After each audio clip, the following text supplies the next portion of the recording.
കൊല്ലം Sreenarayana college management കലാലയത്തിൽ രാഷ്ട്രീയം നിരോധിച്ചുകൊണ്ടുള്ള ഉത്തരവ് കഴിഞ്ഞ മാസം ഹൈക്കോടതിയിൽ നിന്നും സമ്പാദിച്ചിരുന്നു.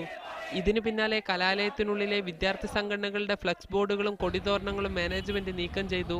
എന്നാൽ വിദ്യാർത്ഥികളുടെ കൊടിതോരണങ്ങൾ നീക്കം ചെയ്ത മാനേജ്മെന്റ് കഴിഞ്ഞ ദിവസം മുതൽ ഇതേ സ്ഥലങ്ങളിൽ വെള്ളാപ്പള്ളിയുടെ സമത്വ മുന്നേറ്റ യാത്രയുടെ ഫ്ലക്സ് ബോർഡുകൾ ഉയർത്തി. ഇതാണ് വിദ്യാർത്ഥികളെ ചൊടിപ്പിച്ചത്. വിരോധാഭാസത്തെയാണ് ഇന്ന് SFIക്കാർ ഇവിടെ എതിർക്കുന്നത്. ഞങ്ങൾ വിദ്യാർത്ഥികളുടെ എല്ലാവരുടെ ഐക്യത്തോടുകൂടി വിദ്യാർത്ഥികളുടെ എല്ലാവരുടെയും സഹകരണത്തോടു കൂടിയാണ് ഇന്ന് പ്രിൻസിപ്പലിന്റെ ഓഫീസ് ഉപരോധിക്കുന്നത്. SFIയുടെ നേതൃത്വത്തിൽ കഴിഞ്ഞ ദിവസം വിദ്യാർത്ഥികൾ പ്രിൻസിപ്പലിന്റെ ഓഫീസ് ഉപരോധിച്ചു.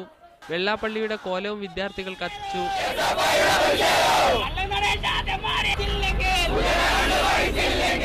ഫ്ലക്സ് ബോർഡുകൾ നീക്കിയില്ലെങ്കിൽ കോളേജിൽ വിദ്യാർത്ഥി സംഘടനകളുടെ കൊടിതോരണങ്ങൾ സ്ഥാപിക്കുമെന്നാണ് വിദ്യാർത്ഥികളുടെ നിലപാട്.